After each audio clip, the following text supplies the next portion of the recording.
Hello, dear students. Let's see a question asked on pointers in GATE 2003.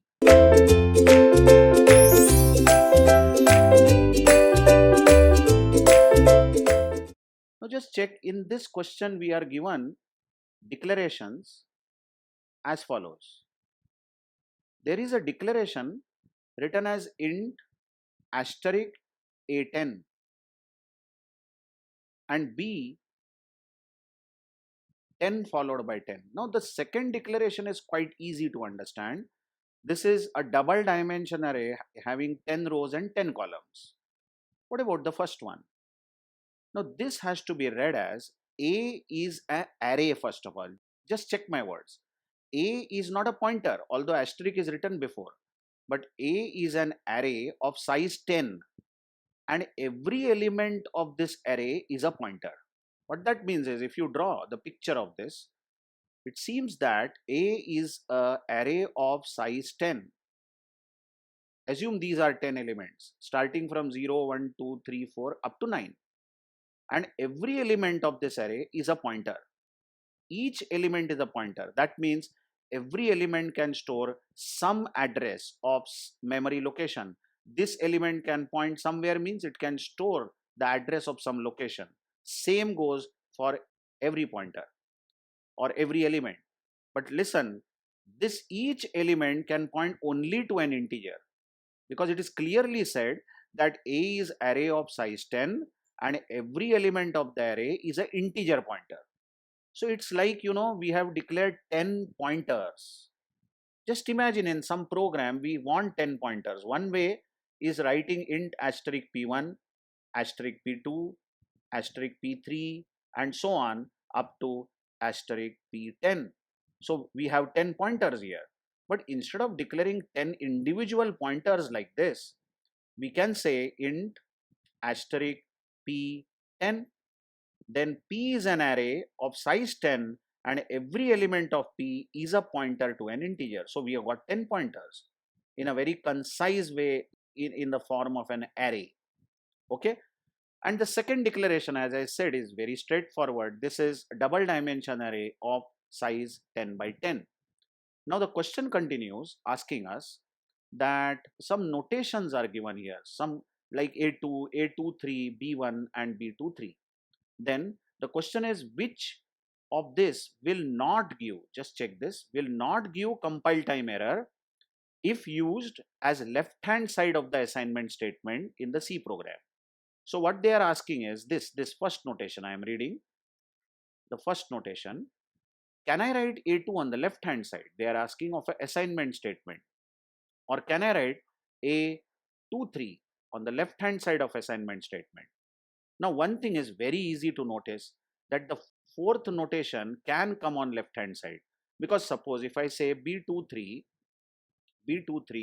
is equal to 50, then what you understand is second row and third column of the double dimension array B is a matrix, isn't it?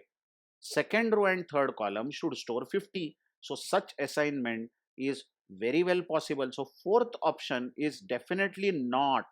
Just check what they are asking. Fourth is not going to give compile time error. Now let's check the first one. Can I write A2 on the left hand side of assignment statement? For doing that, let's go to an empty slate. Just check. I have, for our reference, I have again written what does this declaration mean. A is array of 10 elements first of all, and every element of the array is a pointer to integer. So each element of this array can point to some integer. That is, it can store address of an integer. Now have a look at this small code. This declaration is done, so we get this array. Then I have a variable x whose value is 35. Okay. And then look what I am saying is A2 should store address of x. Ampersand x means address of x. So A2, what is A2 by the way? Check this element which I am pointing to, A2. Now what is it but? It is a pointer and it can very well store the address of x. X may be stored here in the memory at location 100, then 100 will be stored by A2. So surely A2 can come on the left hand side because it's a pointer and we can assign address to a pointer. So first option in the given question is okay, it can come on the left hand side. Fourth option can come. Now let's see second option. As it is shown, second option is, can 823 come on the left hand side? This can be confusing initially, but can 823 come on the left hand side? Let's see. Again, we have gone for this declaration. You know that A is an array of size 10 and every element of the array is an integer pointer. So I have drawn that array again over here. Notice it has 10 elements 0 to 9 and every element is a pointer. So every element can store address of an integer. Now after that we have declared an integer array, simple single dimension array I have declared. So B is an array having size 4 and it is storing 50, 60, 70, 80.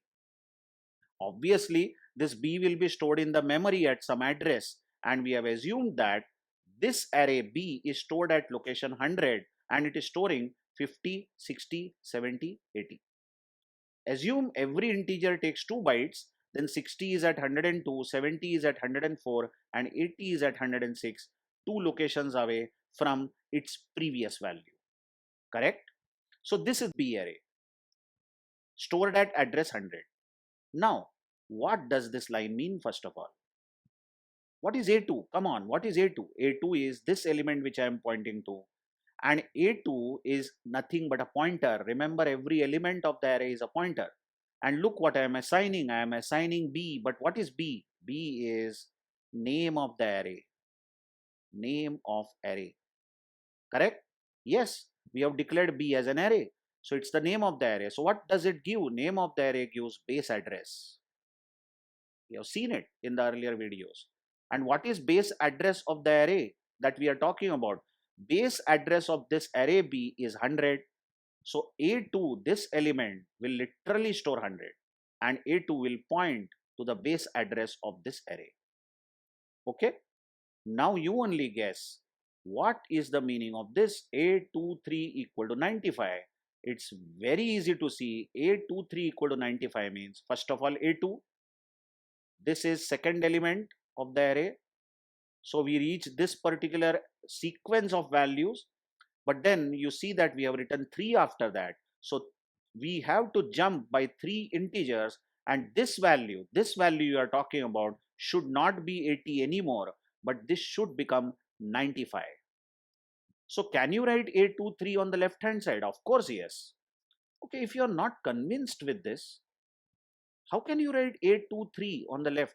Because you know, first thinking that a reader might have is A is one-dimensional array. Clearly A is one-dimensional array. I'll just overwrite this again, you just check. A is not a matrix, and how are you writing row and column? But if you have gone through earlier videos of pointer notation very well, then you need to understand again that anything written like this in C language with 2 square brackets is replaced with asterisk A plus 2. This is A2, correct or not? Asterisk A plus 2 plus 3. This 3 is added.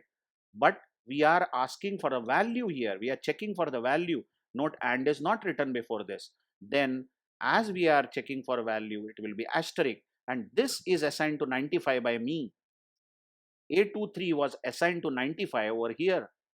That means we are first of all reaching the base address. Then we are jumping by 3 integers. 3 integers means 6 bytes. We are jumping and we will get 106, which will now mean that this element should store 95. So A23 can very well be on the left hand side of assignment statement. Okay. So 1 is valid, 2 is valid, 4 is valid. Let's see the third option, B1. Okay. Can B1 be written on the left hand side? Now, you all know that the declaration given is int b10, 10, 10. Now, what do you know from the earlier discussion is if we have a 2-dimensional array, correct, and we write simply b0 only with one index, then this gives base address of row 0. I mean, this b0 gives address of where does row 0 begin. And row 0 is having sequence of 10 values. So what will B1 give? B1 gives base address of row 1. So all of you know the diagram that we saw in earlier videos where this matrix is actually stored as a sequence of bytes in the memory. But we draw it in the form of row and column, correct, on paper. But we saw in the earlier videos that if this is a matrix B, correct, then first 10 integers are stored in row 0. This base address is given by B0. So wherever the row 1 values of the row 1 start, that address is given by B1. Okay.